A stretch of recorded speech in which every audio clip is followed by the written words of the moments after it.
we all have dreams, big and small, that create a life in our minds different than our reality. All the while, we watch others seemingly make it happen. I'm Rachel Denson, a farm girl turned mortgage guru, moonlighting as your self-help cheerleader. Together, we'll pull back the curtain with intentional conversations and discover how you get there. Before we start the episode to celebrate Chad's birthday and an interview with Chad, I wanted to give you all a quick update on my Snooze waking up early pursuit. So it's interesting to hear the progress because you all are hearing me talk about this week after week, but really these conversations have even been more spread out that started in early November. But I have recently made a huge milestone in progress for my pursuit. And along with that, have a super exciting side note that I mentioned on the episode with Macy, episode 3, that I had joined a happiness project officially through Gretchen Rubin and her happiness. She's facilitating this year-long happiness project, group project. And so I got to join my first coaching call for the January Know Yourself Self-Knowledge Challenge Month recap last week. So the end of January. Today is January 30th as I'm recording this, if you like to have context. And I am so proud of myself because I find myself usually being the one in a group, Facebook group or group message that I overanalyze when I should speak up. Maybe it's because, like we have talked and joked, that I don't have any problem speaking up, that I don't want to be too much or, whatever. And I thought to myself, because my word of the year is Rachel, and Rachel speaks up. Rachel asks questions. Rachel is all in, unashamedly all in.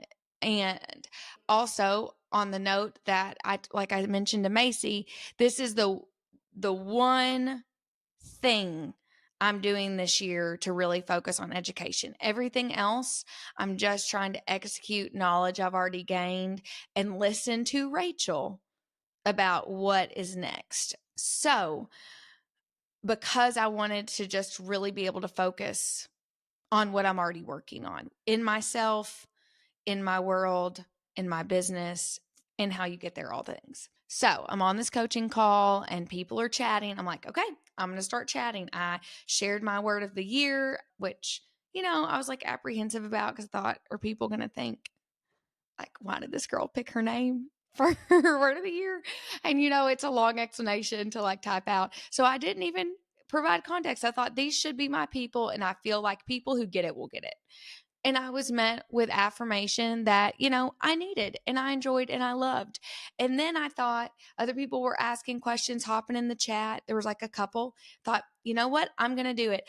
I so desperately want to figure out this whole waking up earlier snooze thing, because the main question that was a part of the January self-knowledge for the happiness project was, if you could do one thing this year and what matters most to you about all on your resolutions, your 24 for 24, like what would it be? And immediately, like did not have to think about it. The one thing I said was my wake up time being easier and more consistent and earlier, because I know that if I can get the rock rolling up, I'll be at the top. Like if I could do that, my rock would be at the metaphorical top of the mountain. And from there, it just takes one little nudge for like everything else to snowball down. Because if I wake up earlier, I have more time for my videos. I have more time for how you get there. I have more time for exercise, all these things that end up being the fat I trim when I'm immediately waking up reactive instead of proactive and getting to have some self-introspectance, not not rush through things. It was no brainer. That's what I wanted most. So I thought, if I want this most, and I really mean that I want this most, and I'm being true to Rachel, Rachel asked questions, and Rachel's going to know Shane really want this. So I typed in the chat, y'all, I got to talk to Gretchen Rubin. They were like, Rachel, please answer or ask your question. I was like, okay. So I asked her, and we kind of had this whole, like, everybody in the chat's giving me ideas. We're having this whole group think about, how do I get past this? And the reality is even though awake Rachel is an upholder who doesn't need a lot of external accountability, asleep Rachel needs to be reminded who she is and what she wants. And as much as I wish it could be willpower to just say, nope, I'm not a snoozer, I'm abstaining from snooze, like I said to Michaela in this latest episode, that's not the reality in this exact situation for me. So I think it goes to two, there's always exceptions to the rule. I also, but before I tell you my tangible action plan for anybody else to try if they're also having this problem, I also, just in, true me fashion, I was like, before I start, Gretchen, you've changed my life. Like, you mean so much to me. Like, I finally, for what I have wanted to say to her for years, finally got to say. And it was so cool. And she was like, oh, thank you so much, whatever. But I just thought, I cannot believe I almost was not brave enough to have a moment that I have been longing to have for somebody who's made such a positive impact on me for years. I almost passed it up because I thought, oh, I don't want to be that girl that asked the second question. Like, so if there's one thing I need anybody out there that's listening to this to hear, of like, ask your question, be that girl, be that guy, be that person that your not future self is going to say, okay, no regrets. I was brave enough. I had the courage. And that doesn't mean it's easy. Having courage day after day, it is hard. It is hard. And not everything is as simple as this. And I acknowledge that.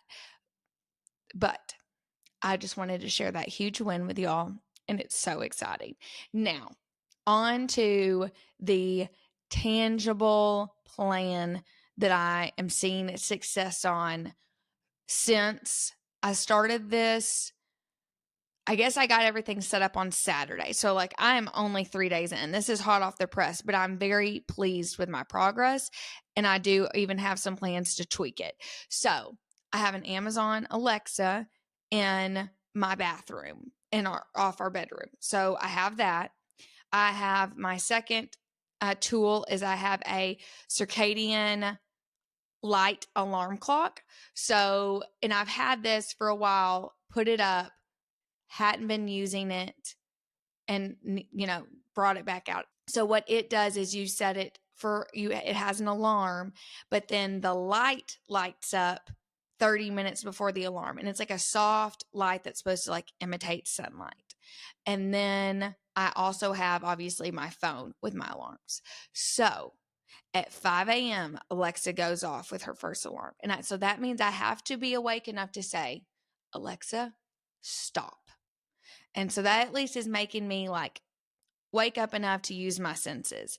Well, at the same time, their circadian light comes on. So there's at least some light in my bedroom, because like this time of year, we're all living in the same world. It is really dark in the morning. And that is one of the hardest things for me, is just how dark it still feels like it could be 2 a.m. It's so dark. So that helps. And that does not bother me personally. So I have like, it's only helping. So when I see that, it is actually a positive trigger of like, okay, it really is 5 a.m. Cause like I will sometimes wake up and think, what time is it? And I don't even want to look, because, I'm that person where right now, if it's 4:45, I don't have the willpower to be like, well, I should just get up, which probably is the better call in reality. Cause I don't know about you, but like if I go back to sleep, it's over. So it goes up, it turns on, and I think, okay, I know what time it is. I know I need to be getting my mind right. Like, and I even I sleep in a sleep mask. So I take my sleep mask off and I make myself face that way, so the light starts hitting my face. And then At 5:30, it goes off. And at 5:30, my first wake up alarm on my phone goes off. So at 5:30, I have to physically get out of my bed and turn off the sound on the circadian alarm clock because it's on a dresser away from my bed. So I have to physically get up, turn off the sound, but I leave the light on. And at that point, what I'm going to start doing is I'm going to flip my switch for more light to come on in my bedroom at that point in time. And then I lay back down and I snooze and I lay there. And then at 5:40, a second alarm on my phone goes off. So by the time both of those I've snoozed both of those, then if I need anything, I'll say, Alexa, set a 2-minute timer. And I only give myself like that little of time because sometimes my snooze is like a 9-minute snooze. And then, if you do two more of those, you're 20 minutes in, and then I'm down really a rabbit hole. That is a lot, but that is what I'm going to need to train my body. But it is working. I've been up and out of bed by 6 all the days. And then on the good days that I get up at 5:30 to turn off my alarm, I have been going ahead and going to one day I went ahead and started my coffee pot. So I knew my coffee was going to be made. And then the other day I also went ahead and let out my dog. So I put on my house coat, let my dog out. And then I knew I was like, okay, I still have time to go lay back down, but at least I'm laying down in my house coat on top of the covers. And then when I officially wake up, I don't have to wake up so reactive. I am just waking up to scuttle over to make a pot of coffee, splash cold water on my face. I'm not having to immediately run outside because at that point, my dog is really antsy to go out. If I let her out at 5:30, when I really get up at 5:50, then or 6 o'clock, whatever time, she's just chill. She's not immediately needing me. And that makes really being awake a more enjoyable experience. So I hope you have enjoyed and find some help in this practical advice. I will continue to keep you updated on this pursuit this year, but I could not wait to share my news. Hope you enjoy the rest of this episode.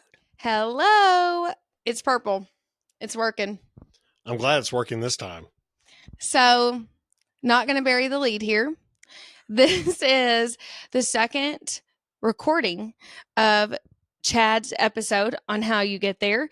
The first recording was a beautiful 55-minute silent film because I had plugged the microphone in, and this was the first time I had recorded with somebody in person. It was green. It's got a green light on it. Here, I'll show the YouTube listeners. Green light. But it also has this handy dandy on and off switch. And I thought because the green light was on and because I was recording by myself, that platform I use to record, when the person is talking, there's this purple outline in the box. About 30 minutes in, I noticed there was no purple. And I was like, oh, Chad, I think I've messed up. And he was like, no, I think you're fine. We're going to go. Yeah, we're already this far. We're going to go all the way to the end. We're going to see how it goes. And then, but we saw the green light. So I was like, okay, surely it's fine. It just does it different when you're not with somebody. And then it wasn't until the very end that I glanced down and I saw that the microphone was in the off position. And it was 9 o'clock on a Saturday night. And I could have cried. I didn't. No, you didn't cry. You thought about it. I really wanted to, but I was just trying to remember, this is part of it. I'm going to have to learn and I'm going to have to fail. And then I just kept saying, okay, well, at least I didn't take an hour of somebody else's time and have to admit to somebody not my husband. And for this podcast, it was you know what? Well, now we know how to get there in person to actually get something recorded. How about that? I love that. Thank Shameless you, Chad. plug. Yes. Shameless plug. That he's always given me a shameless plug. But you know what? Just through having this in my mind for 2 years, 3 years, however long, I have thought a lot recently, and I don't even think I've said this live explicitly. I've kind of hinted around it, but I am we've talked about it. I'm in a much better place and have seen so much growth in the last 3 years that I know how you get there is going to be more of what I envisioned it because of the wait. That there is so much divinity and trust, especially if you're a person of faith, to know that the timing is out of our hands and the Lord's timing is better than ours, because there's so much growth I've done that I'm not having to work through trying to also be in a public platform. But now that I'm through it, I can speak to it, and I think I'm stronger that whatever I'm now working through now, I think I have more wisdom to even navigate. Not to say that, because I don't have it all figured out sitting here today, but just some of the bigger stuff that I have changed in my life, and it's meant to be. And really, on a micro level, it speaks to this conversation because we first recorded. I have some notes, but because it's you, and I know you don't like notes, we're going to go pretty off script today. But also because this recording is going live on February 5th. Do you know what February 5th is? I do. That's when I was brought into this world. Some people love it. Some people are probably like, oh man, that day should have never existed. Chad, you're going to be 35. I know. So 35. Now we're sitting here, we're re-recording, and we're going to celebrate Chad turning 35 with a How You Get There Chad Denson 35-year special. You really caught me off guard. I guess I'm going to go from the hip on this one. We'll see. And back to the first recording, we talked about it. Both of us also have grown with me doing this. You showed up in a way I think you thought I wanted you to, like very professional and reserved. And that is not, like, I don't need Hudson Chad. I need my Chad. And I want you to be my Chad. So with that note, friends, loved ones, people who don't know us from Adam who are listening to this. Explicit. It's going to be rated R. Sorry. I'm hoping more towards PG-13. We're going to meet in the middle here. We'll meet in the middle. I won't get too bad.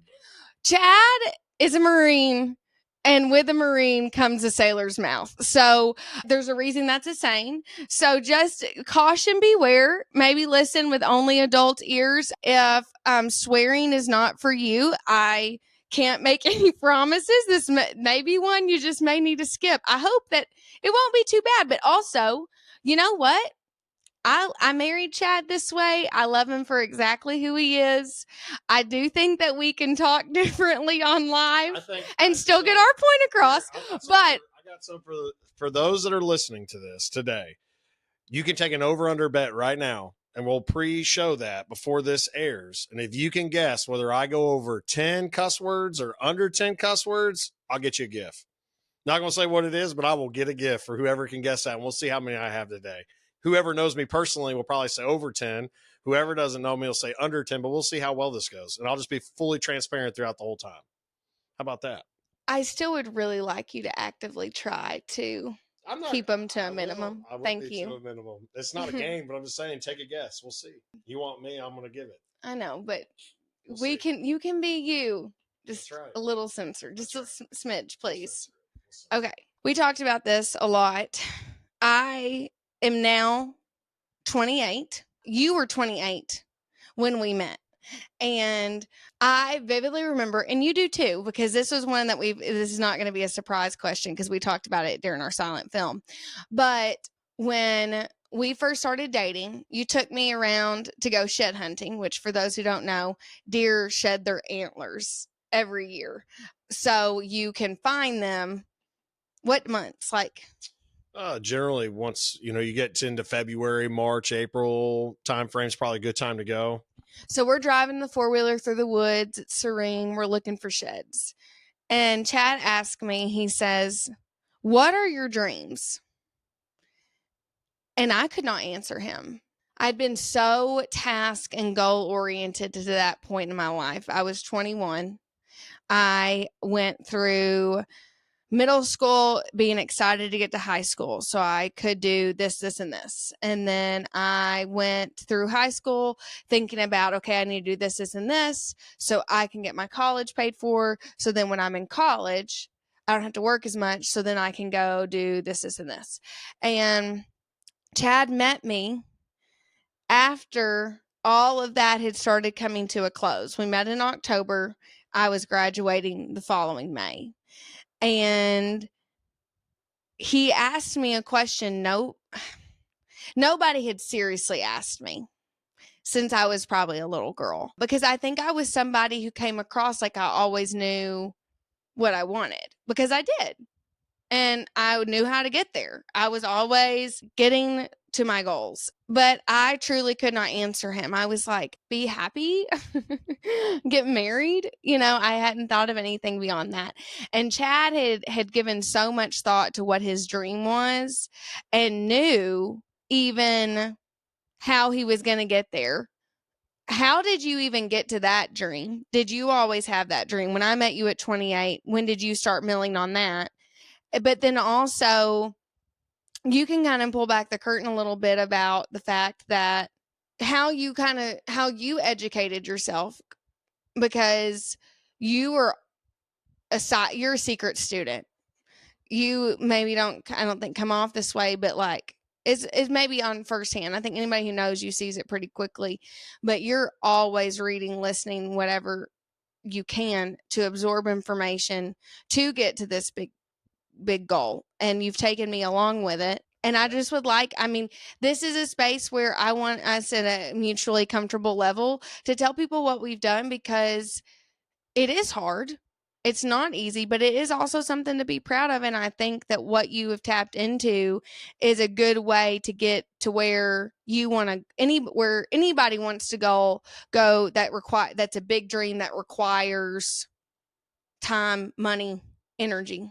Yeah. So I guess to start, my journey was probably more through suffering than most, but I mean, everybody suffers, right? Everybody has problems. Everybody has issues. You still do, even today, right? There's things you work through. So for me, I guess, my upbringing as a kid, I had a good upbringing. I had a lot of things that came to me, but I had a lot of negative things too. So I had a lot of negative impact, which created hardship, created a lot of anger, a lot of frustration, a lot of not caring for others. So really putting myself into a selfish mindset, right? Think about me, think about what I need to do, don't care about anybody, burn bridges instead of going under a wall or around a wall, go through the wall, like kind of self-destructive in a way, really. I mean, very self-destructive. So even transitioning in the military, I think I still carried a lot of that with me because I had never faced it, right? I never faced the things that I had in my childhood or faced some of the things like through high school, kind of somewhat going into college and then getting into the military where it's different. You got more camaraderie, you got people, but still carrying myself in that manner, which ultimately is not healthy, right? So transitioning out of the military and finally realizing like not having things, right? So looking at it from a perspective of, okay, now I really am on my own. I probably really do need people in my corner. I'm going to go hit bars. I'm going to go still be destructive. I'm still going to do all these things and have this vision of like things are going to get improved when I'm not willing to improve them. And so I think I carried that out till I was 27, roughly 27, and finally hit a wall saying like, there's more to life, right? There's more things that I could be doing that are more productive or create some sort of self-improvement. And so like having younger siblings, half siblings, looking at them kind of going down their journeys that weren't very similar to mine, but seeing the similarities of that now that I'm older at 35 kind of gives me that reflection of, I think through 18 to 26, some people probably mature a lot faster than me. I'm still kind of immature. I like to joke. I like to have fun. I like to be lively. There are statistics about that, and brains don't fully form until we're 25. Well, I'll take that. But it makes a lot of sense, and that's why, like, they especially say like youth consumption of like alcohol and substances, and like how people make really like young and dumb. It actually comes from like science of like our brains are not fully developed until 25. Right. And so So I guess, this could give you some grace. yeah, so a little grace, right? But I think ultimately I started being like, okay, what do I really want out of my life? And I don't think I ever really asked myself that. It was just day to day. It's like, okay, what am I going to do today? I'm kind of bored. This is 27. This is 27 for me. Really not that far. Not that far out of spectrum, I got to be different. So, but I'm saying, like, yeah, I thought you had this big dream for a long time. Really sitting here today. I did have the dream, but I think I had the realization of if I really wanted the dream. I think there's a difference. I think a lot of people have dreams, but I think it's whether you really want the dream. I started this and I said that I heard while I was on a Peloton run, you can feel it when a dream turns into a pursuit. And I think that's a very powerful statement because you're right. Without doing anything, a dream is just a dream. But when you start doing things that align with that dream, you feel this shift, this unspeakable energy that it's like it is now a pursuit.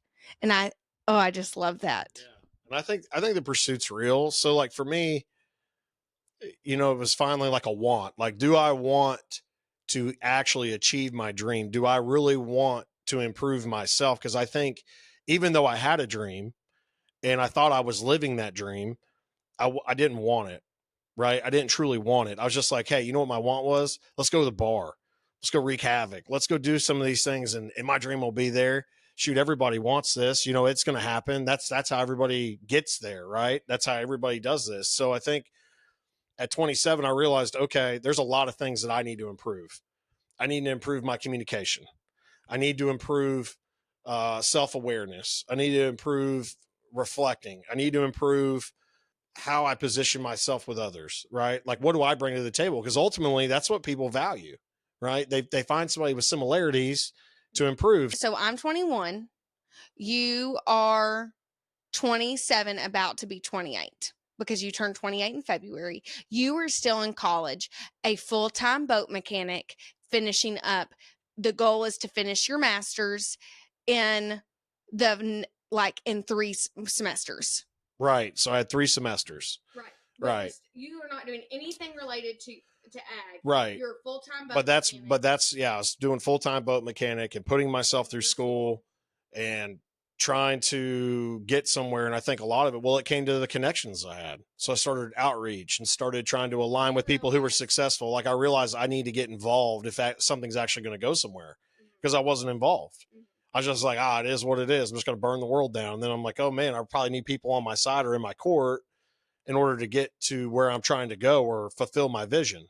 There's no right or wrong way to do something, but there are maybe multiple better ways, because we're prime example of like total opposite paths through college. But I think it's really shaped us of what we, hopefully will be parents one day to instill of like, you can be like Chad and go to class and go home because you're working 40 hours a week to put yourself through college and support yourself, or you can work hard to create a way for somebody else to pay for your education through grants and scholarships, etc.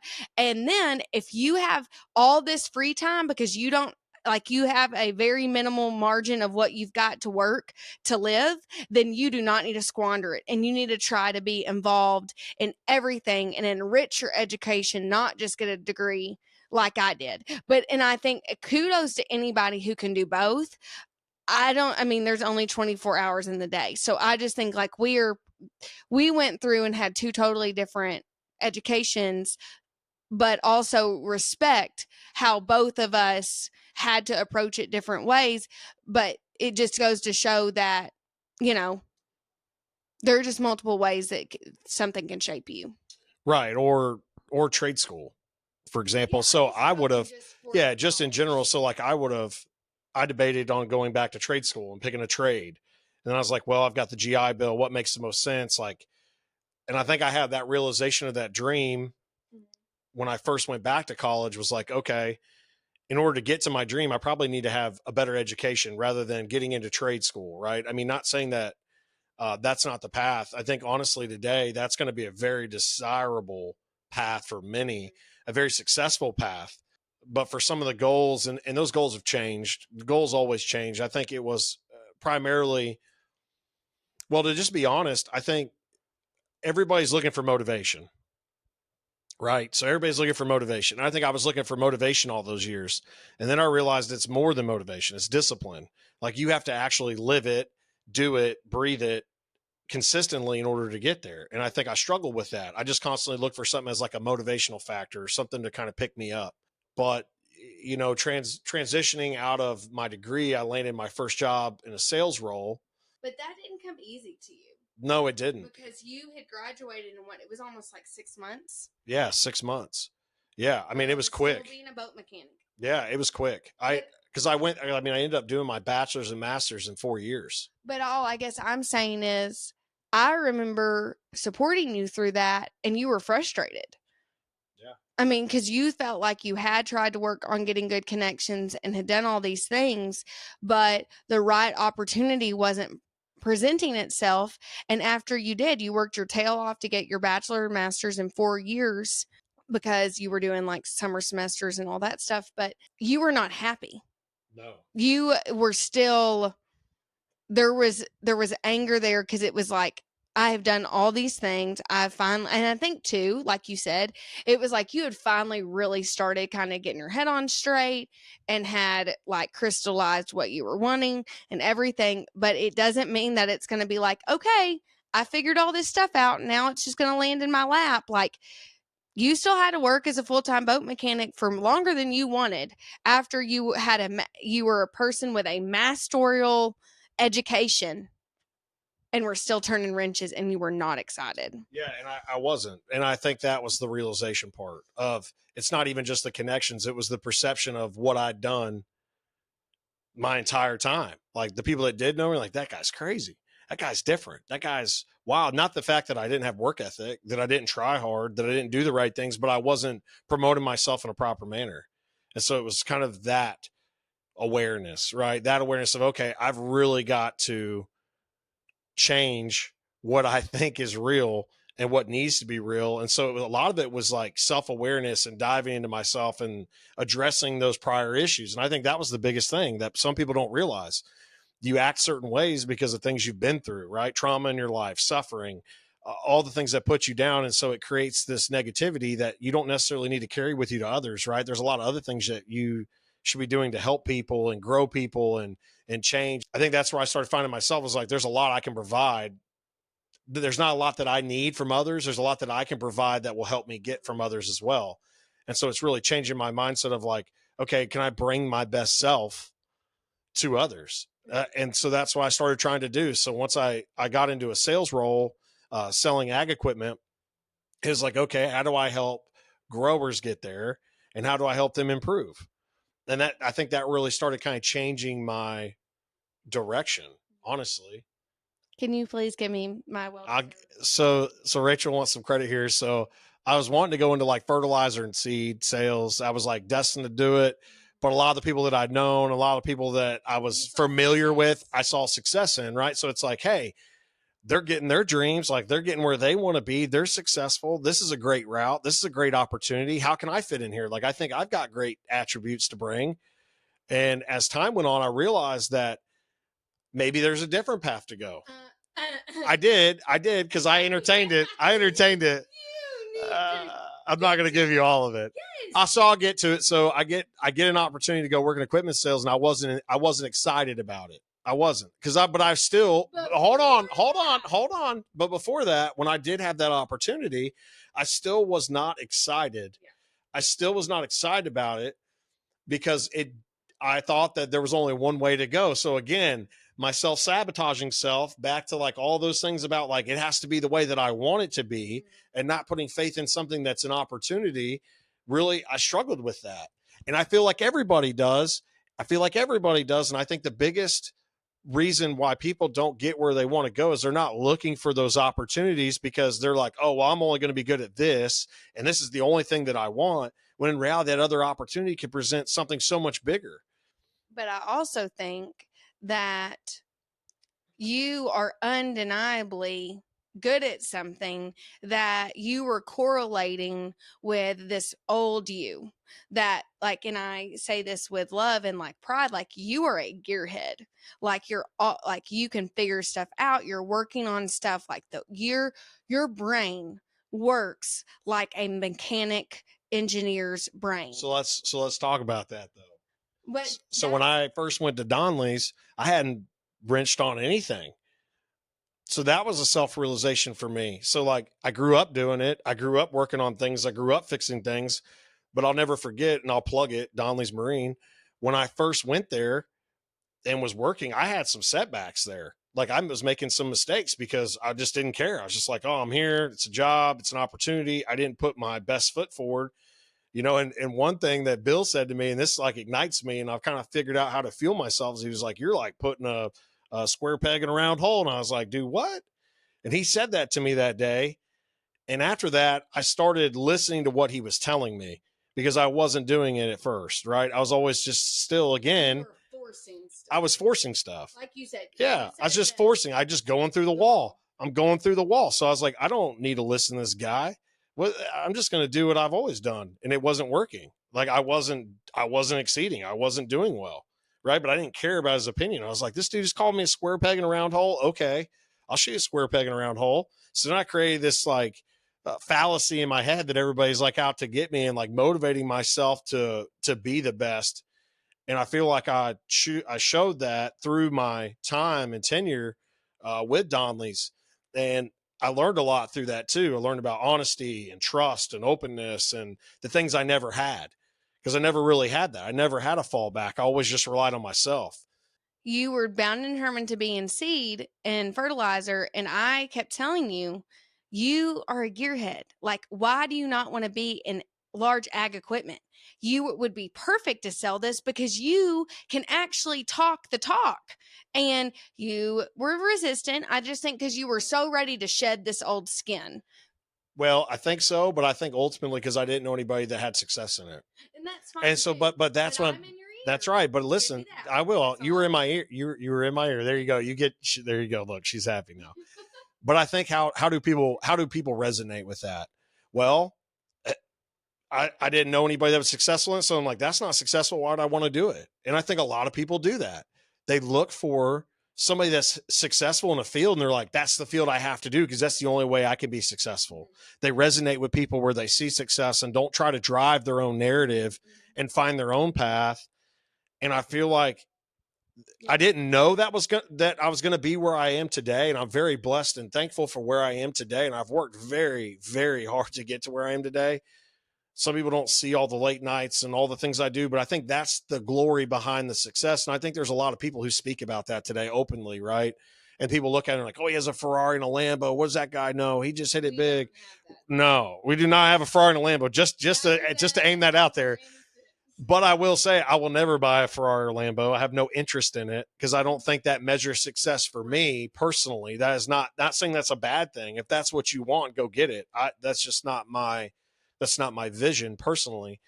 But I feel like people correlate that and look and say, oh, look at this person. They did this. So in order for me to even have success in my life, I have to be a influencer, or I have to get into day stock trading, or I have to get into all these things that you don't necessarily have to because there's so many other opportunities out there. So when it gets back on track, so you get your first job in ag equipment.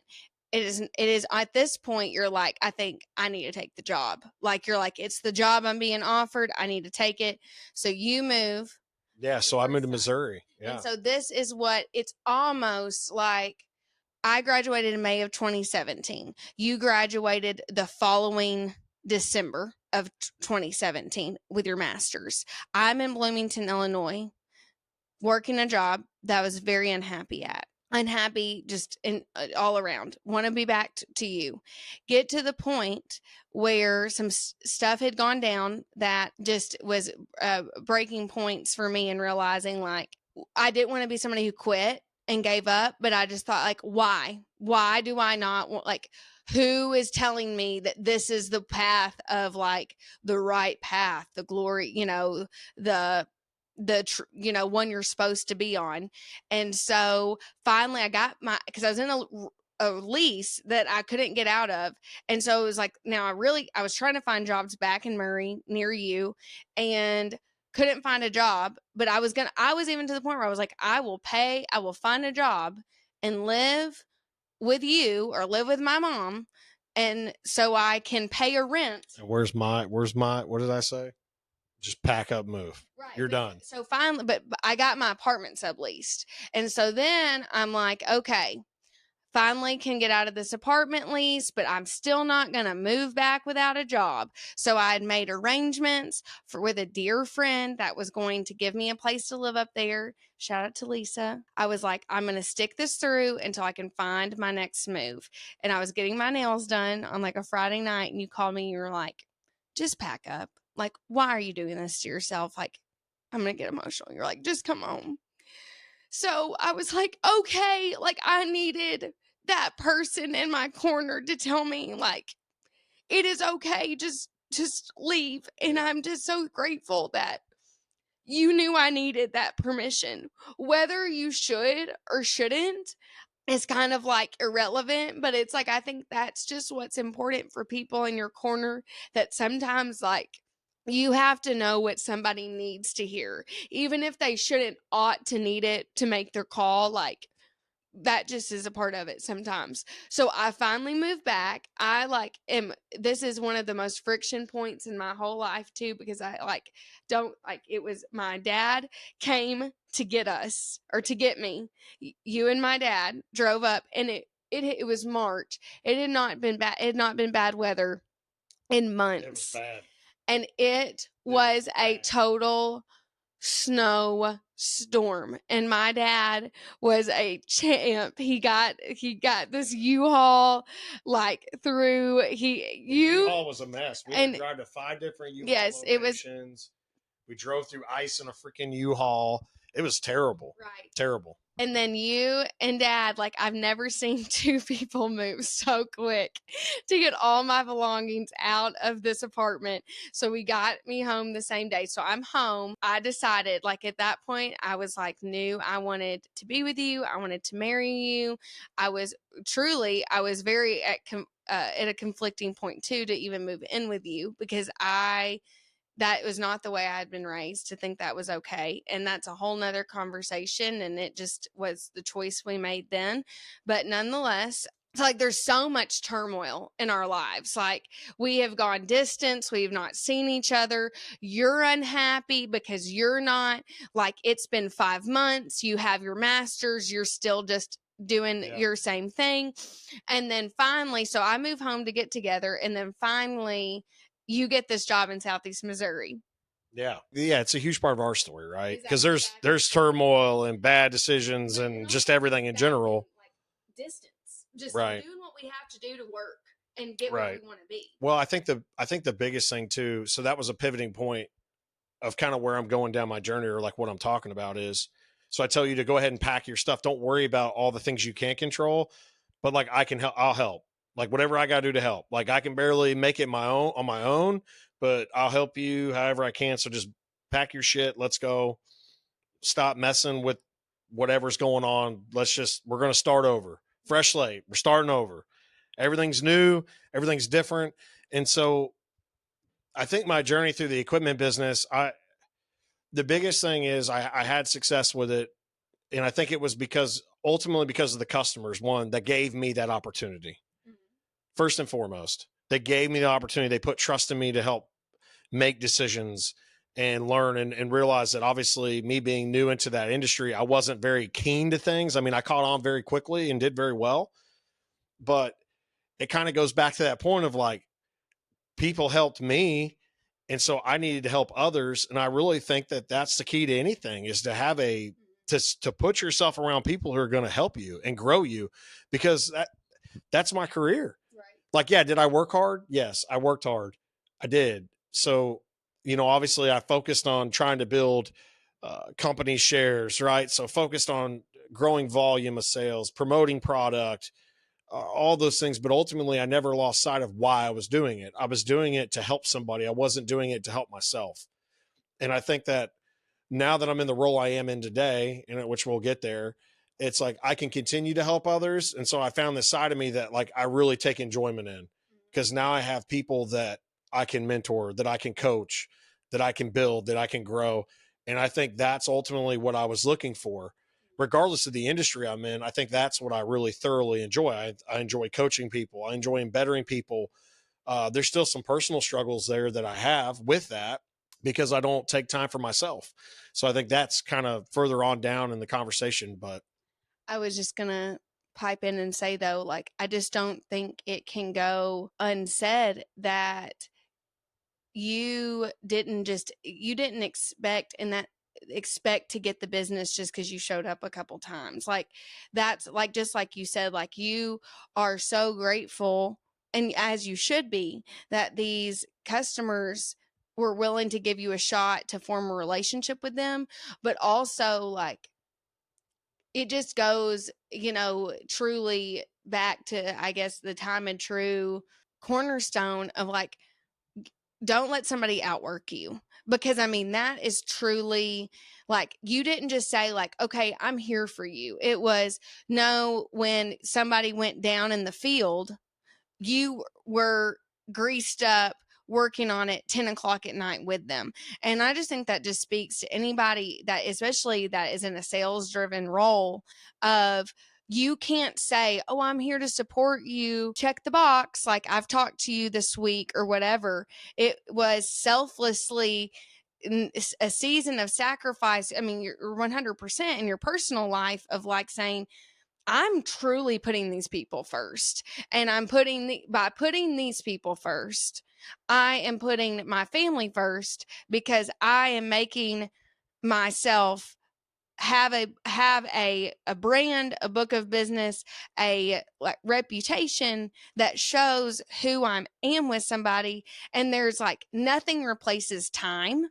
And so the only way, if you've not been in the business for 15 years, the way you can't replace that time. So the only way you do to replace that time is to be giving of the time you have in the moment. And so it's just like, the reality is that does come with a season of sacrifice. it does. So, I guess that was some of the things that people didn't see, right? Like me getting home at 2 o'clock in the morning because somebody's broke down at 11 o'clock, and like, they'd be like, you're the salesman. What are you doing out here turning wrenches? Well, like, you need to get going. Like, we're behind. We don't have time. Like, you need to get riding. Like, you call me, like, I'm going to deliver on it. And I think that I like that. I like that. But two, it also motivated me to keep working through things. Sorry, she's just really wanting to go back. Let's go. All I was going to say is, because this is where I'm helpful for our listeners that are not ag minded, is when you're in harvest for, especially for your grain crops, you only have a certain amount of time to get something out of the field. Every day you're losing returns. Every day the weight of the grain, the value of the grain is diminishing. And so that's what I think that's important for our non-agriculture listeners. That's true. To understand. Value point. I didn't know I was going to educate today. I'm always here to provide. I'm the zoom out. You're telling me how you got there. I'm captaining the ship for our listeners as their tour guide through this conversation. No, you're right. I mean, that's where you have toxins come in. You have a lot of other things that can happen too. So if it starts raining a lot, I mean, you start getting docks, there's lots of things, but time makes money. Time is money. It's just like cutting grass. Time is money. Farming's the same way. Time is money, because you have all the overhead, all these people. Yep. But the biggest thing is not just taking an order and saying, well, I got my check. You bought this piece of equipment. Thank you. And just being done with it. And I think history of people who do that in sales makes it harder for the people who truly care. And so that really resonated with me, because they're like, oh, well, you're just going to show up one time. Yeah. See you whenever. And I had a conversation with a grower not long ago. It was really interesting. This customer made a very valid point, and I felt it throughout my whole sales career. He's like, he had a supplier come in, never done business with him before. And ultimately he's like, hey, I'm here to sell you something. He's like, oh, that's great. Well, yeah, let's sit down. Go ahead. Let's sit down. Now, mindful, he's had like hundreds and hundreds of people come to him to buy his product, whether it's grain for his cows, equipment, seed, row crop, marketers. I mean, everybody's trying to get this guy's business, right? There's a lot of facets in the ag industry, not just equipment. So he comes in here, he's wanting this guy's business, and he looked at him and said, "Okay, let's talk real quick. We've never done business together." He goes, "I'm going to say that next year there's a 50% chance that you'll be back to see me." He says, "But by year 3, I guarantee you I'll never see you again. So I'm not going to do business with you." And that guy left. Well, the next year, guy never showed up. But the guy never showed up in between to even the time of selling. And that's where you kind of start seeing that separation and that lack of drive. But it's just interesting. That's something that I would never do. I'd always still show up. I do my best to. Sometimes I go a month or two because I started having a lot of business, but I was doing the best I could with what I had. So You get this first sales job. You're burning the midnight oil. You are, which it's one of those things where distance in our relationship has really been I never thought we would be 7 years in and this still be such a factor, but it is.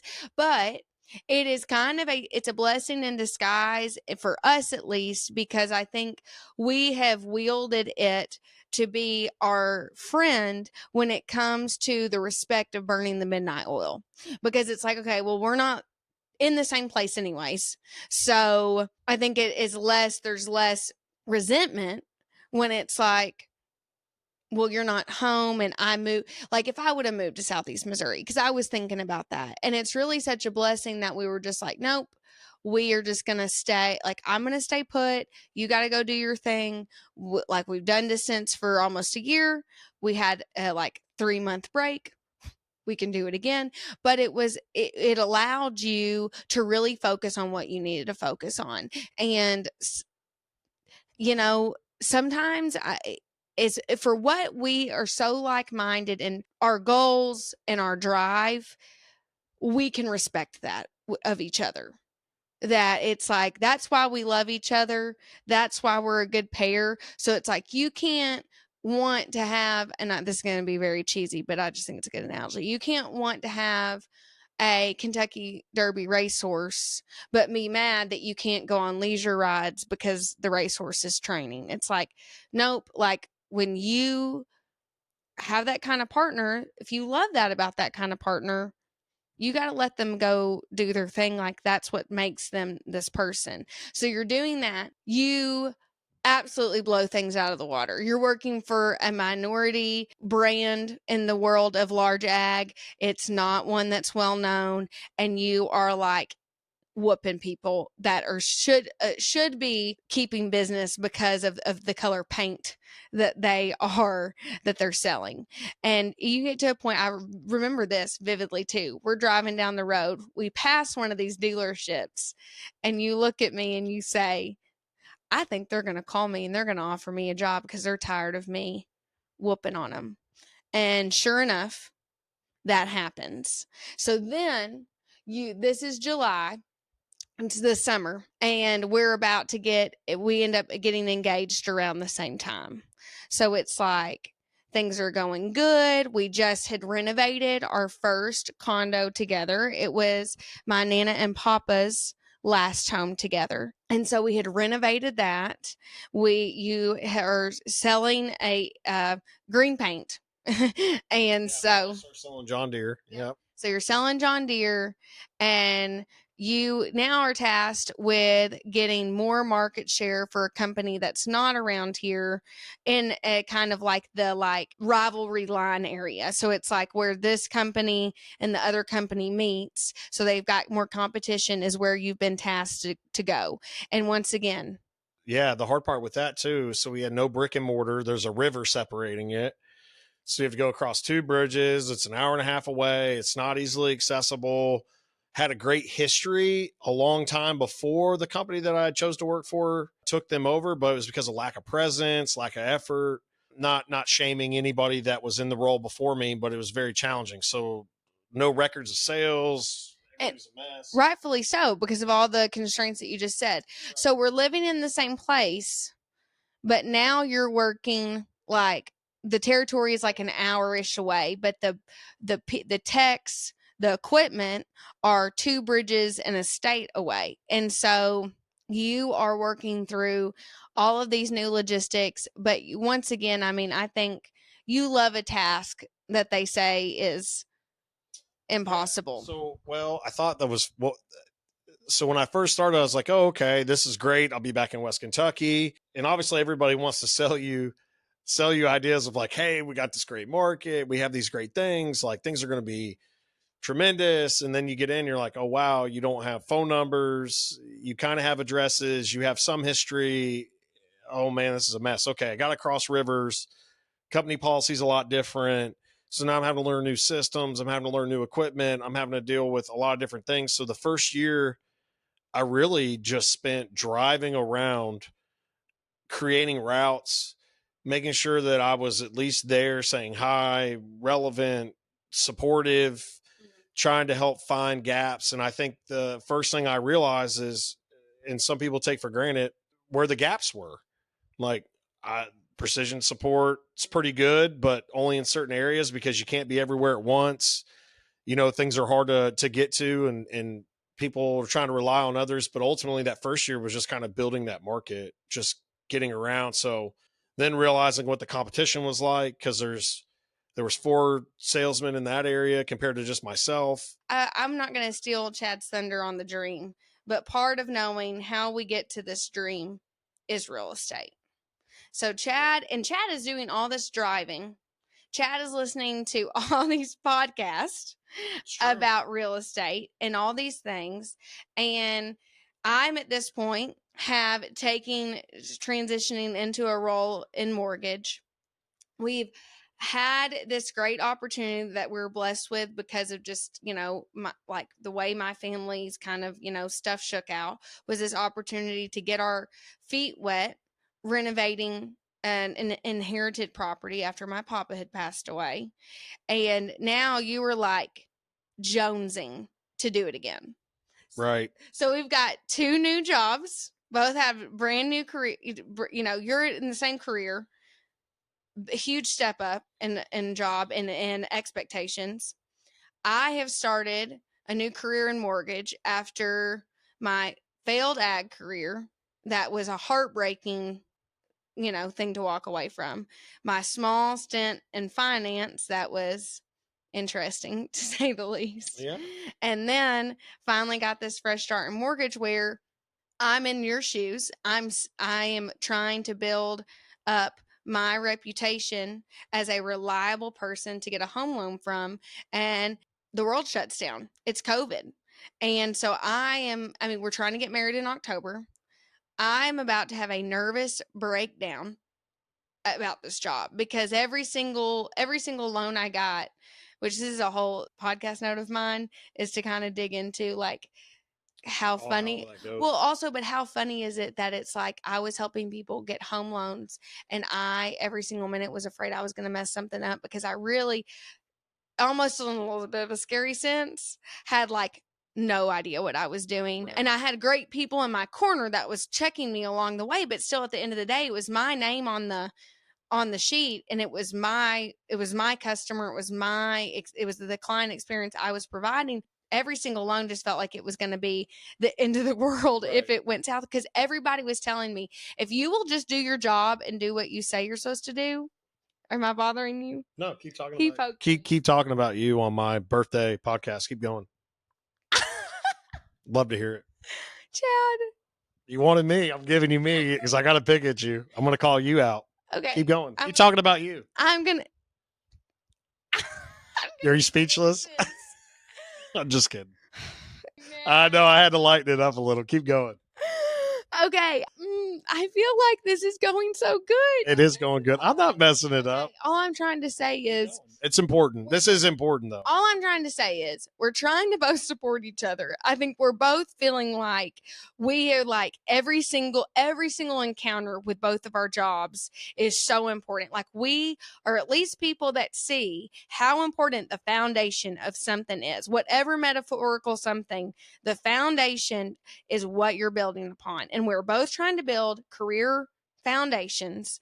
And then you get the wild hair. You're like, we need to buy the condo next door so then we can renovate it. Right. And I was like, that's great. But there's this thing called occupancy fraud. Oh, God. So if we're going to I forgot about this part. It drove me nuts. Ugh. I love rules. Y'all know this by now. Chad, if you haven't figured out, not if there's a line, I'll walk the line, right? I get it, but there's always gray. And she's like, occupancy, you just can't do it. I was like, well, we're gonna find a way to do it. So the way that we found the way to do it to let Rachel sleep at night was we decided we were going to get a primary residence loan and we were going to move in. That we were going to flip it as quick as we could so we could get moved in and we could start renting the one that we were in for and manage it for my family. So we could start getting a taste of property management and we could start getting a taste, start growing. That's right. Because it was like we have these real estate dreams and they're not going to wait on our careers. Like the whole thing is we're getting this W-2 money. If we're working for somebody else, we need to put it to work for ourselves. That's right. And so, well, then with real estate, so everybody's always like, oh, it always goes back to real estate. Everybody just wants to do real estate because I've noticed it's a hot topic. So my childhood, my dad had a commercial company, commercial and residential. He's a contractor. And so he used to build and flip and scale. And I mean, he did everything like Winn-Dixie's, all this stuff. So it was a huge part of my growing up. All we did was build homes and renovate homes and you name it. Like every time I go to see my dad, still love my dad to death, but we always are working on something. So we're going to see him here.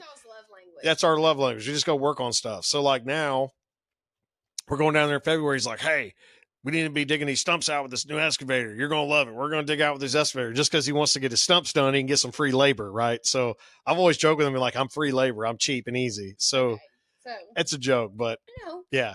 So back on task, back in transition, right? I'm going to take over from here. Thank you. I think ultimately you change. My dream has never changed. I just want to note this. My dream has never changed, but the way that I'm getting there is changing because Rachel has a new job. I have a new job. There's uncertainty. You've got COVID. You got all these things. And I think ultimately everybody sits there and is like, it's too much risk, too much risk, too much risk. And no free time. Yeah. No free time. Like literally gave the amount of hours working in my W-2 job versus the time that I'm making to do the renovations. Everybody looks at me like, there's no way you could do both. You're sacrificing one for the other. Never did. Still don't. But still don't. To reference and just to zoom out, like in the span of since, we first, the summer that I came home, May of 2018, like March, April 2018. That summer, we were at the lake every single weekend. We were driving, Friday, Saturday, driving in, driving out. We still had our boat. We were living it up. We were partying. We were, either at the lake on the weekends or recovering from being at the lake and doing it all over. Lots of recovery. And then summer of 2019 rolls around. And then that's the summer that we got engaged. And honestly, we're playing a lot. We've got friends with like boats. We've got our boat. We're going and doing like that seemed like a season where we had a lot of friends getting married.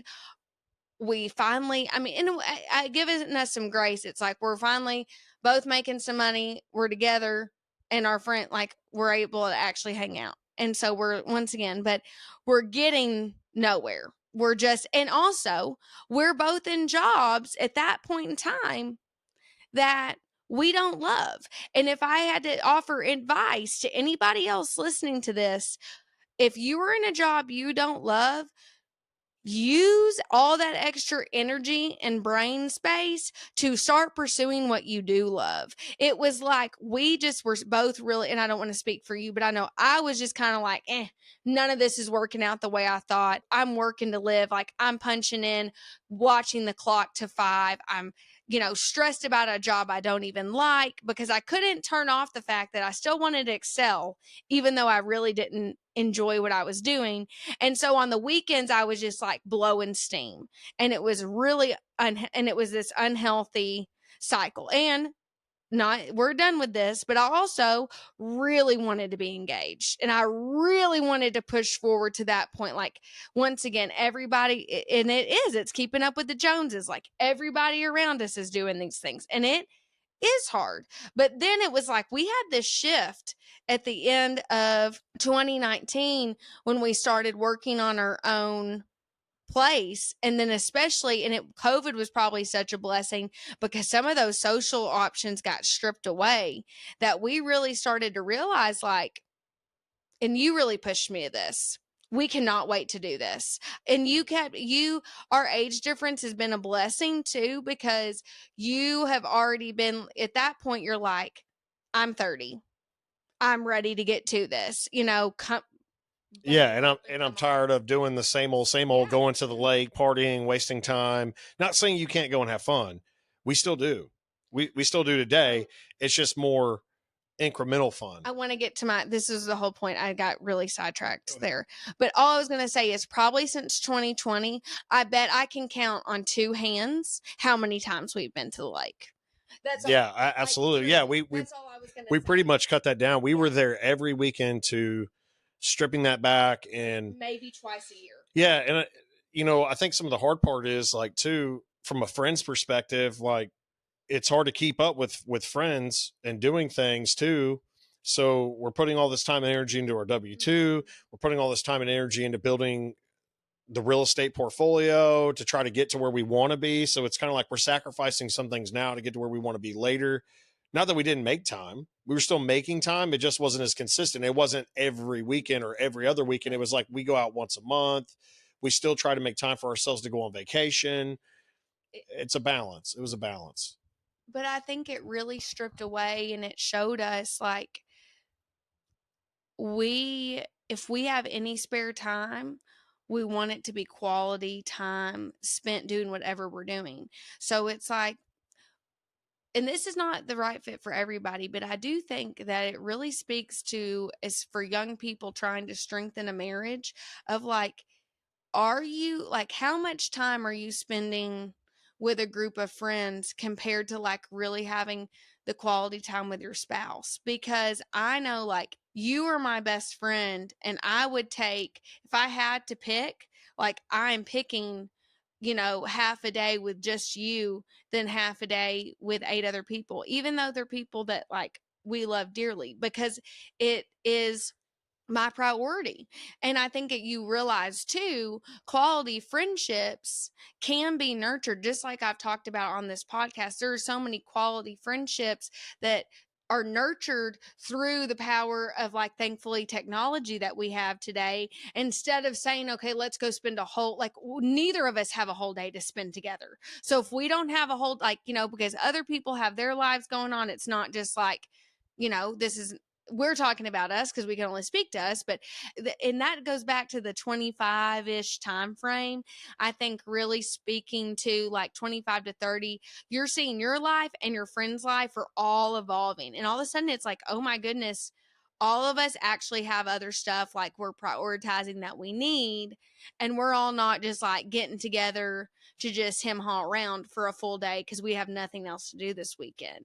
And so it is hard to navigate. And I think when you at least have each other to lean on, because, like, we had hard times where I was looking at him being like, we just, like, I don't feel like we have friends anymore. And it wasn't that was not probably true, but it's just like, it once again, I guess the reason why I want how you get there, I want how you get there to be a space where we pull back the curtain, we talk about, like, the technical hard truths of it. And the reality is, like you said, the only way you're spinning those plates is, like, one plate has got to drop. And for us, well, and I think that's the whole point of this. Everybody's is going to be different. For some people, the social part's still going to stay and they're still going to have great success with it. But, like, for us, and where we're heading and the goals that we had and the dreams that we had and the choices that we are making, it's not that we don't want to have friends, because we do still have friends and we do still go out to dinner. That we have, though, are better because we became so much more intentional about, like, sure, if we have time with these people, we're going to make the most of it. Like, back to it's impactful. It's not just existing and sitting there drinking beer and just kind of looking around being like, well, I'm kind of bored. You got something to blow something up? Okay, let's go blow this shit up. And then, that, because that was reality, right? At one point. And I think that was the gist. Gosh, it's so true. It was true. Like all the stuff we get in trouble doing, I think it was just because it was like, well, this just sounds fun at the moment. There's no impact or gain from it, right? And I don't think everything should be a gain. That's not healthy either. But the gain can be as much of like, just I guess I want to kind of argue that a little bit of like, I do want to see gain everywhere, whether it's like relational, intentionality, introspective. Like, I want to do everything with purpose. Like, I want to hang out. Well, yeah, you should. Well, you should have purpose, but so I guess that's just what I meant. But. Yeah, well, I meant for financial gain. But anyway, I think there's other things that people don't value. I think that's it. Like you're going to do what you do for value. So like the things that we value is what we bring out amongst ourselves and our friends and everything else. That's why we're more intentional with what we do. And people know I'm not the best to answer the phone, right? I'm not. Like my personal phone, friends, sorry. I'm bad about that. But like when you look at where I've prioritized my time in my career, I think that's where I'm still growing today. So like fast forwarding through this journey, right? So we moved in this condo, we renovated the one, we're renting the other, we're doing all these things. Another roadblock gets put in place. So there was some restructuring. Now I'm not really able to sell in West Kentucky. So all the time and energy I put into these 2.5 years of building this market, which I was very successful at and competed against people with and was supporting customers and doing the best that I could, I kind of got dealt a bad hand. And I'm not blaming one person or one thing or anything. It just is what it is. It was just bad, right? So bad for you. Very bad for me. Not intentionally made. No. It was just hard on customers. Hard on customers too. I mean, there was a lot of impact there, right? So huge impact, huge setback. So now I'm feeling back. So the natural reaction was to go back to how I felt when I had my master's, and I felt hopeless. Like, where am I going to go? What am I going to do?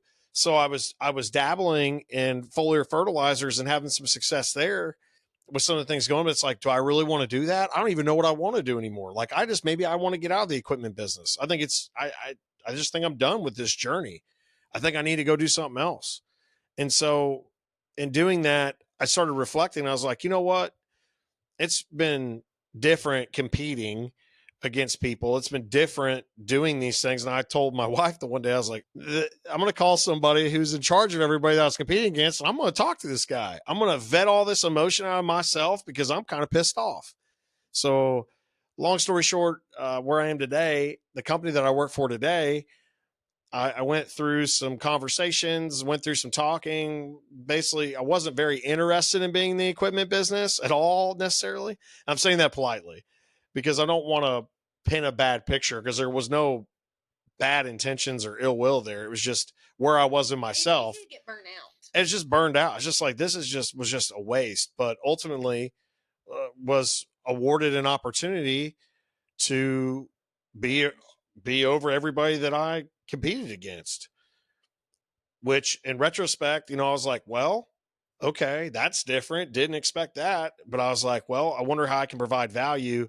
And so, getting put into that role, I think was impactful for me because it really showed me the coaching part, the helping part, could care less that we were competitors. That's just nature of the beast, right? Like if you're on my team, you're on my team. If you're not on my team, like I'm going to create all these false fallacies to burn you down. Like that's what I do. Gosh.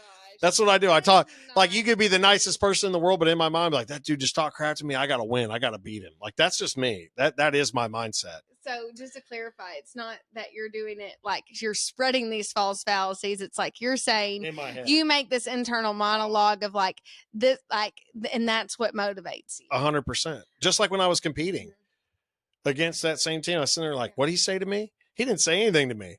But what did he say? I want to create that. Like, I was just like, oh, I'm going to make him pay for that. Did you learn that somewhere?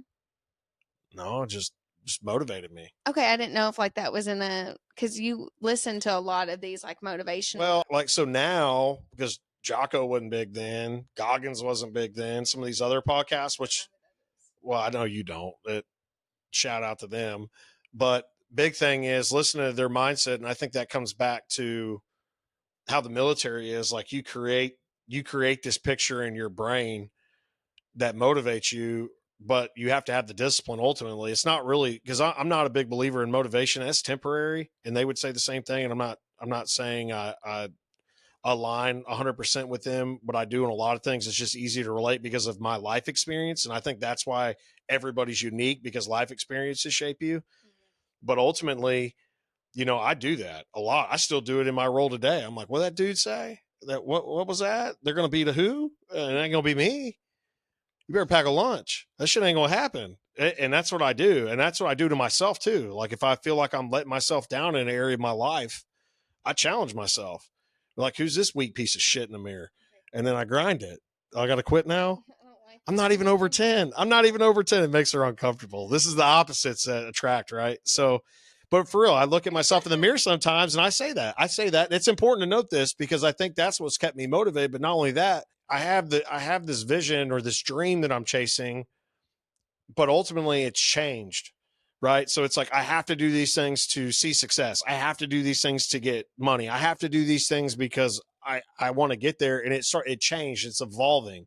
So it was started with customers, and then it started with myself. Then it evolved to customers. Now it evolves to a team that's not necessarily grateful to have me at first. Right. They're not, because they don't know me. They haven't really worked with me. And now we're tight as ever. I would do anything for those guys. Even if I had to go somewhere else, I would do anything for those guys. Those guys are awesome. So working with them to try to build them up, had great success with it. So then another opportunity comes to show success, right? So I think with that, people above me saw my potential, but ultimately gave me the opportunity because they saw that I was doing the right things, right? And I think that's what it comes down to. If you're doing the right things and you're not focusing on yourself, you're focusing on others, I think that comes to you. And I think that was my struggle. I think that was my That's right. I think that was my struggle. You focus on behaviors, but behaviors drive results. Behaviors drive results. And what too many people like to focus on, they like to focus on results, right? So it's like, let's say we come out with a new budget. It's like, hey, I know these are high expectations. Don't get nervous. I don't give a shit about your budget. I care about the behaviors. That number will be there if we're doing the right things, if we're taking care of people, if we're growing people, if we're coaching people. And that's what's got me to where I'm at. I feel like, because within this company, obviously now I'm over sales again. Well, in a new capacity. I was never over sales at a vice president level, but went up to Michigan with acquisitions and culture building. So then again, my mentality shifts again of better improving myself. So it's really easy to focus on the things you can't control, but you should always focus on the things you can control, because you can be overwhelmed very easily in life. And I think the one thing I've always done was worry about others and bringing people with me. And I think that's a great thing, but I also think there's a balance in it too. And so where I'm at today, I'm realizing that balance. So now I'm kind of coming back to a general area of not wanting to experience what I did when I was 18 to 25, thinking about Chad, what's best for Chad. I don't ever want to get back to that. But I think now I'm back to a healthy reality of I've got to fill my own cup some too. And I've done a very bad job of that because I've let the things that I've done in the past get me to where I'm at, but now I've got to evolve and change. And I think that's the most important part. You constantly have to pivot and reassess what's coming your way based on what your reality is. Because all of a sudden I come in, I'm like, I've got to win. I've got to do this. I've got to get these things right. That mentality comes back. Well, in order to do that, you've got to bring others with you. And I think you should 100% bring people with you. But that's really, really hard to your personal psyche. So then I started sacrificing fitness. I started sacrificing health. I started sacrificing time. And so now I'm kind of replenishing that back of, okay, I need to better manage my time in my day. Because like you said, W-2 job, working on real estate, building a portfolio. We were all in, right? All in. And I never lost sight of that. We're still all in today with what we're doing. But to get to where I'm at today, I've realized that now I also got to feed myself. And what's most important is you can only bring your best self if you put something into it. And I'm a firm believer in that, because I started kind of changing. My mentality started shifting as I've gone through working through culture realignment and multiple dealership acquisitions, coaching and building a team. Like, there's a lot of days, if you're not filling your cup, you'll bring your worst self to the table.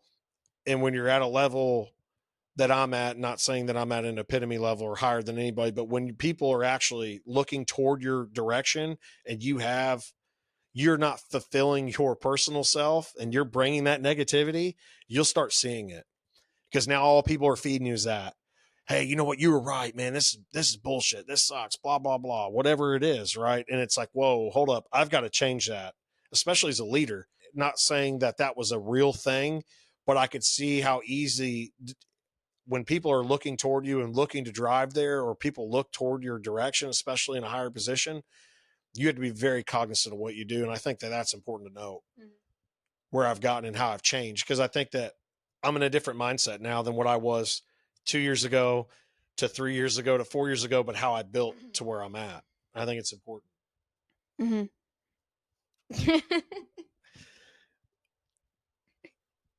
She ain't got nothing to say, so I'm going to keep going on my soapbox. So as I says, right? I really appreciate all of that. Should have just mic dropped that.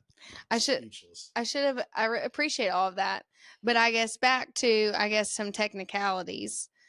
And I guess it doesn't matter, but it's like, since you just told you, the last kind of milestone you shared was that you took the management role at the company that you were competing against. But then, since then, you were in that role for like 9 months, had extreme success to the point where you got an opportunity to make a bigger impact and work on some acquisitions out of state in Michigan. And that is where, once again, distance came back into our life, because the hope was that this wouldn't be a long-term landing spot for us. So we made the choice to say, okay, we're going to commute and we'll figure it out. And so you do that in June of 22. June of 22.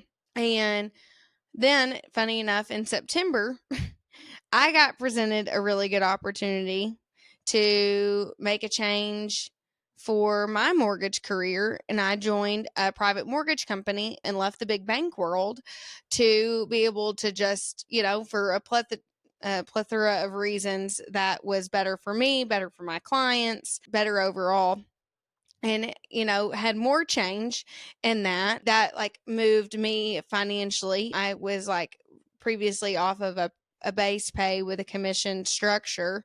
Then I went straight to just commission only, which was a huge, it was a huge jump for me. And it was, it had its own sets of challenges and fears. But then through this too, we sold our condo thinking we didn't need to be doing that, while didn't need to do property management and have that while you were gone.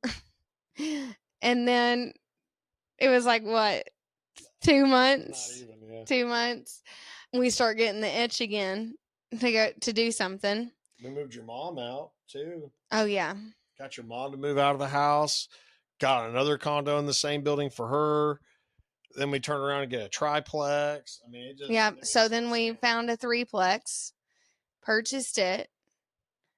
And then, it was literally probably 30 days later that I had my job changed too, which is, I am driving the bus on the property management, being the one boots on the ground. And Chad is really pushing me out of my comfort zone, and is saying, you can do this. You can handle more. You need to suffer. You need to take on things that make you uncomfortable, because it will make you grow. And I think that a little bit of selfishness in that, in saying that's the way I grew. And I feel like that's works for a lot of people. I'm not saying that it doesn't, because everybody's got problems. Like, that's real. But for me, like, the suffering part of my life, like, helped get me to where I'm at and realize, okay, those are things I don't ever want to relive or do again. Those are things that I don't ever want to go back to. And so that suffering, just that sense of uncomfort, just makes you keep evolving and changing and evolving and changing. And that's what I'm saying. Like, my whole career's been like that. The unknown. And I thrive in not just routine and structure, not just routine and structure, but in familiarity. I like words. You're so mean. No, I strive in that and having the familiarity Yes. of the one of the hardest parts for me, even though I believed the whole time like making the move from company to company for me was the right call.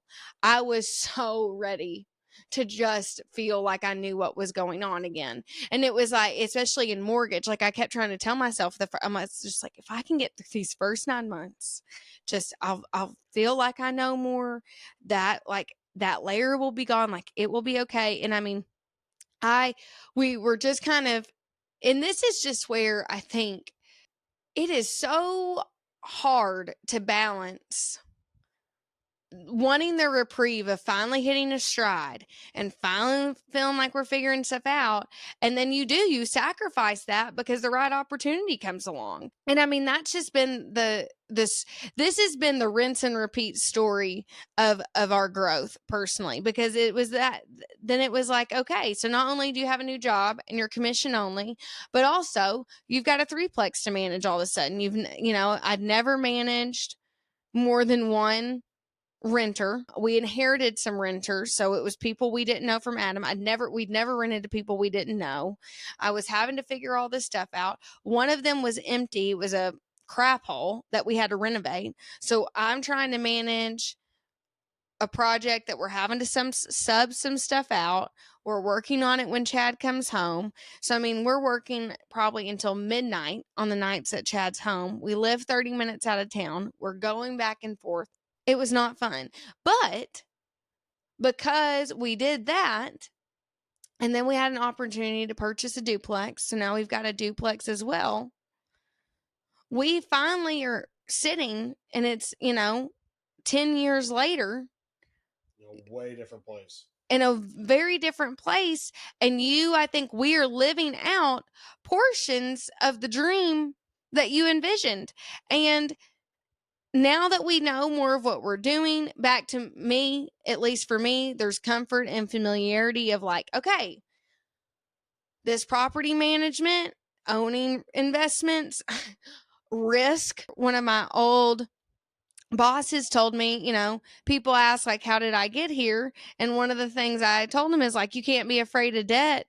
And back to like we're going to have generalizations that like, you can argue there's an exception to every rule, but I mean, by and large, that's really true. And that did stick with me because I mean, I kept like, there is, at least for us, when you don't come from this great generational wealth, which both of our families, we have hardworking parents, and we've seen like success. Like I remember, and even seeing like my dad has had duplexes, and it became one of the biggest blessings in our stories when he had the opportunity to own the family farm. And he credits that time and being able to, and having that duplex did that, or made that easier. Yeah. Well, it's all the work that was behind the scenes that he put forth to get to his vision. And it just happened to align and work out. Because I think you can't ever discredit hard work. And I think that too many people get comfortable. And it's because comfortable is easy. Comfortable is easy. So it's like, okay, I don't want that risk, Chad. I don't want to do this, or this is too risky. It's too, and I've had that conversation with myself inside, but it's like, okay, I got to wake up today. I've got to drive 8.5 hours to Michigan. Is that not risky? Most people are going to say, oh yeah, no, that's not risky. We drive every day. That's a big risk. I could be driving and all of a sudden somebody blacks out unconscious, hits my car, flips me over, and I'm done, right? The life is done. My journey's written. And I know she doesn't like hearing that. And I'm not trying to say that's inevitable, but I think about that a lot, about like law of averages, the time you spend on the road. Yeah. There could be something that bad. And I think that speaks to, there are like micro fears, like that's a very specific worry, or just the worry of like, okay, what if this doesn't rent? What if we like lose our job? What if we can't pay this mortgage or whatever?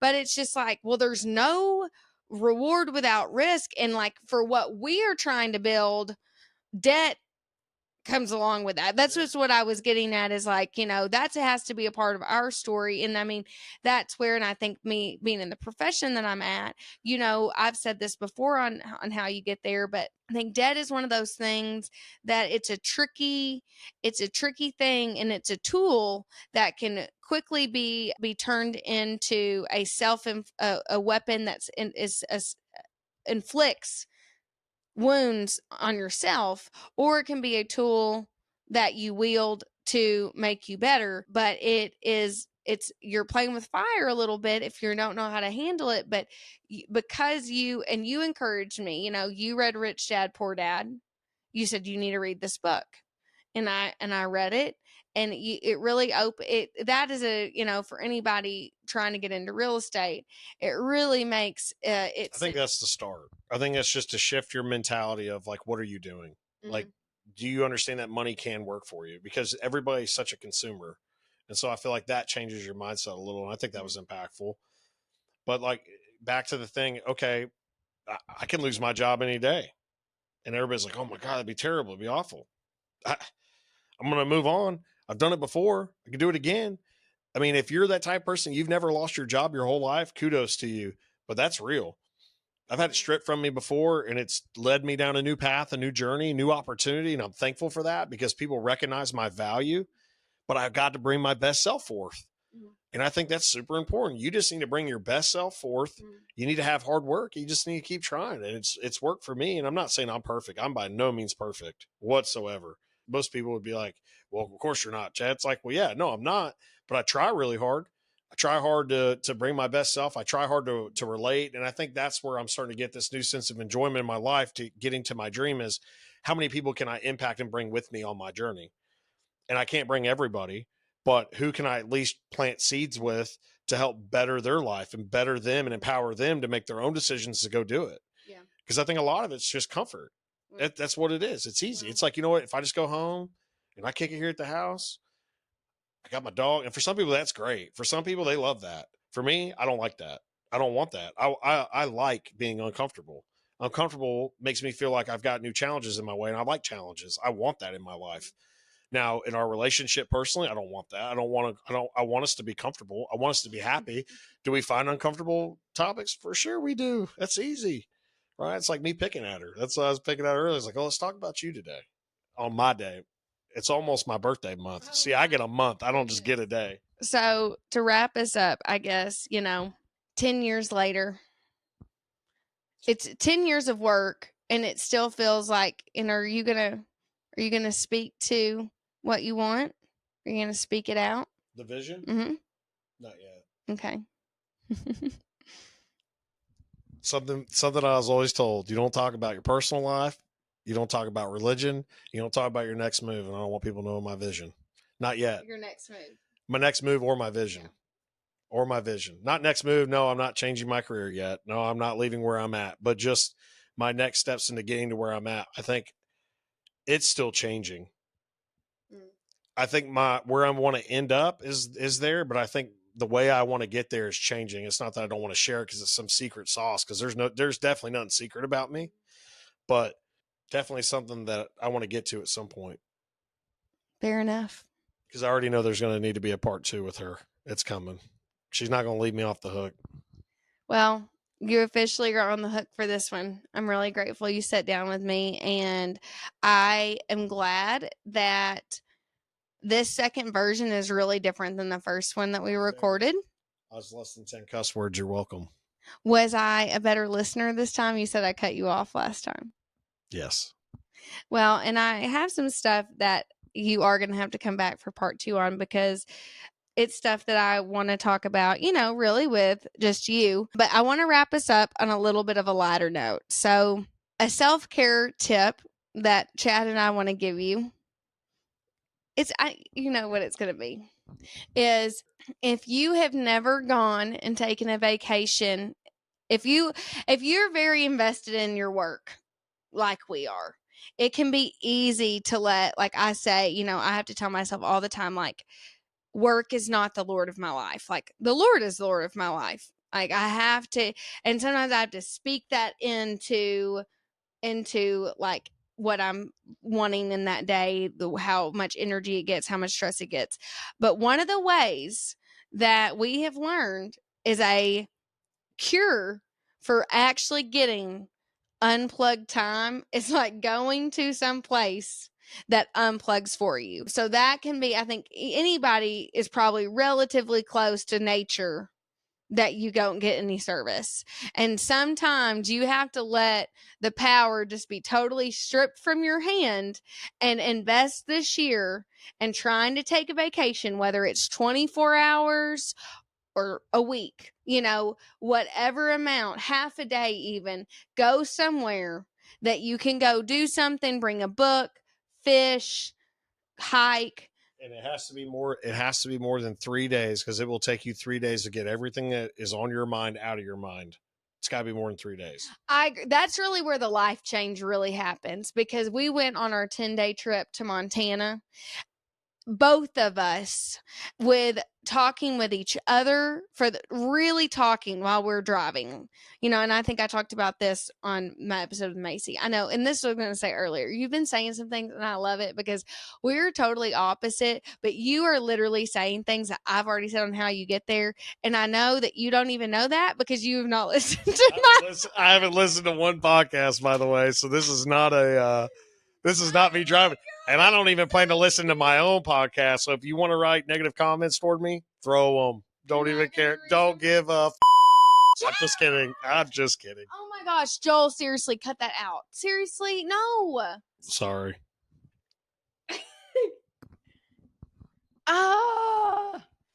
You warned them. No, I know. I just want you without the F word. I was making such a good point. Okay, all I was going to say is we were on this trip, and if you're really looking for a way to like really reevaluate your life, like if there's something itching inside of you that like you feel like you have some self-searching to do, you cannot do it with technology. And I agree with Chad. It will take days for you to finally be stripped of all of that. And like, I had no idea how task oriented my brain had become until I had to sit there for like hiking, driving in silence. Like we didn't even have enough service to have a radio. So it was like we were either talking or we were thinking.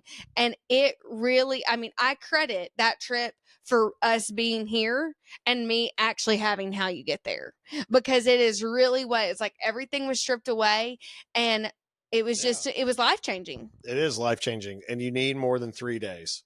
You have to. And you have to get all that out and then not have cell reception and be obligated to just sit there and wake up and like watch a sunrise and drink coffee in quiet and then have like intentional conversations. But don't let perfect be the enemy of good. And if this year all you can do is less than 3 days, at least give yourself that. But stretch goal over 3 days. Okay, on that note, thanks for watching How You Get There. Happy birthday. Thanks, man. I love you. Love you too.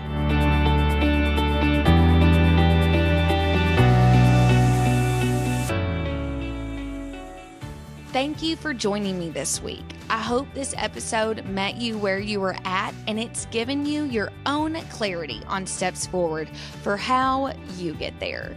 Wherever and whatever that is, it is important and your dreams matter. I would love to hear what you think of this episode and how you get there. You can connect with me personally via email at howyougеттhere@gmail.com, or you can find me at Rach Ross Denson on Instagram, TikTok, and all other social media platforms. If you love How You Get There, I have a favor to ask. Will you share this episode with a friend and take a few seconds to follow, rate, and review How You Get There wherever you listen to your podcast? Please know you are playing a part in making my dream come to life, and for that, I am so grateful. Don't forget, if where you want to go in the future involves a home loan, I would love to help you. Find me on Instagram at @RachelDenson_MLO to learn all about mortgages from my videos, or use the link in the bio to schedule a one-on-one consultation with me. I hope to see you back here next week, where we'll keep talking all about how you get there.